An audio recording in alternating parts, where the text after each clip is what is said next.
This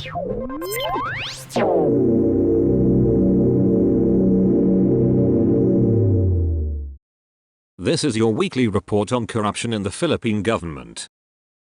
6 police officers assigned to the Manila Police District were arrested for allegedly holding up 3 victims in Makati City, the National Capital Region Police Office said. The alleged incident took place along Arsonval Street in Barangay San Isidro on Wednesday night, according to an initial police report. The victims came from Maylate, Manila and went to Arsonval to pick up some belongings. However, when they arrived, a group of armed men suddenly pointed guns and forced them to lay down on the ground and tied their hands, then forcibly took and carted away the victims' belongings and fled afterward on board their motorcycles. The police report explained. Authorities later caught the suspects through a hot pursuit operation and the victims positively identified them. The police report identified the suspects as a staff sergeant and 5 patrolmen assigned to the MPD Police Station 9 Maylate. The 6 police officers were taken into the custody of the Makati City Police Station, awaiting criminal charges for robbery as well as administrative charges leading to dismissal from the service. NCRPO Director Major General Anthony Abarin said in a statement to the Inquirer on Thursday morning.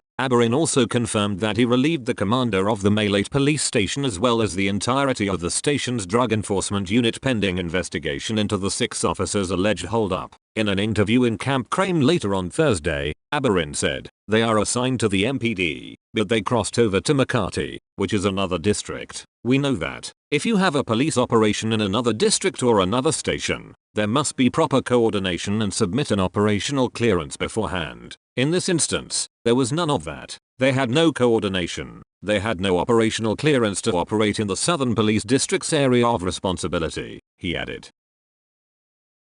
3 officials of the Department of Public Works and Highways in Pampanga's 2nd District were relieved from their posts for allegedly demanding commissions from projects. In an interview Friday during the inspection of the Candating Flood Control Project in Eret, DPWH Secretary Vince Dizon said the officials, a maintenance section chief and 2 construction section engineers, were accused of asking for up to 8% in project commissions. Dizon said the officials have been suspended effective immediately pending a full investigation, and will be prosecuted if the allegations are proven. If the investigation shows that they are really asking for commission, they will not only be removed, they will also be charged, he said. He added that the move aims to send a strong signal to DPWH officials nationwide that the government is serious about cleansing the agency and enforcing a one-strike policy against corruption. Dizon inspected the collapsed flood control project as part of the agency's ongoing technical assessment, based on initial findings by engineers from the DPWH Bureau of Design and expert recommendations. He said the construction of a retention basin to serve as a water reservoir could help prevent strong currents from directly hitting Candating and Kupang. The DPWH will also study the permanent relocation of residents and determine the appropriate distance for a no-build zone in the area. He said the agency will investigate those responsible for the project's collapse, which posed risks to residents.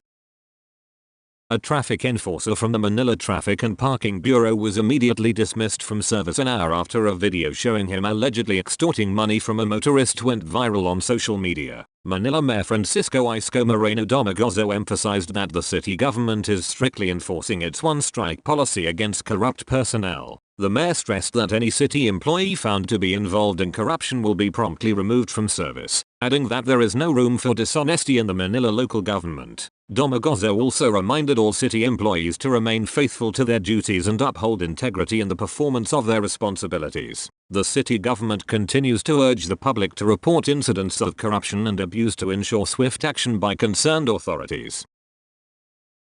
Days after he refused the disposal of garbage from Cebu City, the mayor of Minglanilla Town, Cebu Province was suspended for 1 year. A suspension order from the Office of the Ombudsman was served on Monday, the 2nd of February, against Minglanilla Mayor Rajiv Enad, Vice Mayor Lani Peña, and members of the Municipal Council from the previous term. Their suspension stemmed from an administrative case involving the alleged non-issuance of a permit. The serving of the suspension went smooth as all the town officials received the written order in person at the municipal session hall. When asked if the suspension had any connection to his public refusal to allow the use of a landfill in Minglanilla for Cebu City's garbage, Enad clarified that the administrative case is separate and distinct from the recent discussions on solid waste management. He explained that the case relates to municipal actions taken in response to safety concerns affecting residents of Sisionapo in Barangay Guindarahan, where ground cracks were observed and assessed to pose potential landslide risks. Public service is not about convenience or self-preservation,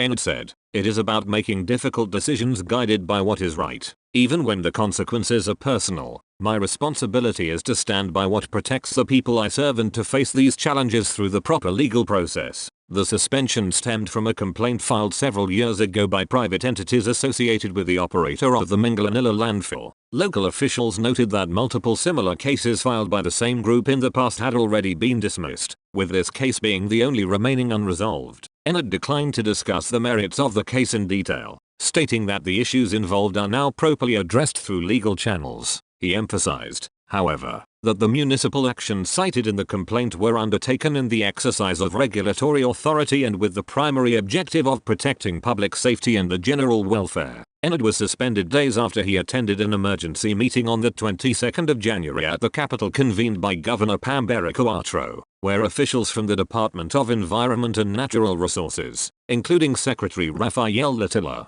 as well as representatives from the Environmental Management Bureau, Mines and Geosciences Bureau, DENR 7, and Cebu City officials discussed Cebu City's solid waste situation. During the meeting, Minglanilla was identified as one of several areas being considered as a possible temporary option for waste disposal, a proposal the mayor publicly declined. Municipal officials also noted that, during the presentation, reference was made to the existence of a pending administrative case involving the mayor, although it was unrelated to the subject matter of the meeting. Enid did not comment further on this point. Enid reiterated that his refusal to host waste from outside the municipality was not intended to offend any party but was grounded on the municipality's duty to protect its environment, water sources, and the welfare of its residents. He underscored that he will respect the legal process and exhaust all remedies available under the law to address the suspension, while ensuring that municipal services remain uninterrupted for the people of Minglanilla. While serving the suspension, Enid's wife, Councillor Haslan, will be acting mayor, with Councillor Murat Lapat stepping in as vice mayor. I respect the office of the Ombudsman and the processes of our institutions, Enid stressed. A barangay captain in Danao City, northern Cebu province, was slapped with a 1-year suspension for assaulting 2 barangay tanads or watchmen last year. In a decision signed the 5th of December, 2025, the Office of the Ombudsman found Tablac barangay captain Celestino Durano Sabico III guilty of simple misconduct and oppression. The incident happened during a meeting of barangay officials last April. The complaint was filed on the 6th of May, 2025 by the Danao Mayor Thomas Mark Durano. Sabico and Durano are first-degree cousins. In his complaint, Durano accused Sabico of assaulting barangay tanads Ginaldo Castillo and Aditho Mangas Jr. while they were serving a subpoena to resident Irene Casas. In the complaint, Sabico suddenly approached Castillo and Mangas in an agitated manner. Castillo's uniform was torn and was kicked and punched in the lower hip. The complaint also stated that the respondent struck Mangas with a mineral water bottle on his right shoulder. Sabico denied the allegations, describing that the complaint was a mere hearsay and politically motivated. He said the tanads were not wearing uniforms and only approached them to verify their identities and check if they were carrying weapons. Durano said he filed the complaint to protect the community from abuses of authority. The Ombudsman dismissed the administrative complaint against Sabico for violating Republic Act 6713 Code of Conduct and Ethical Standards for Public Officials. The Ombudsman said failure to abide by the norms of conduct under Section 4 of RA No. 6713 is not a ground for administrative disciplinary action. It, however, found substantial evidence for misconduct and oppression, noting that the barangay officials wrongfully inflicted bodily harm against Castillo and Manga.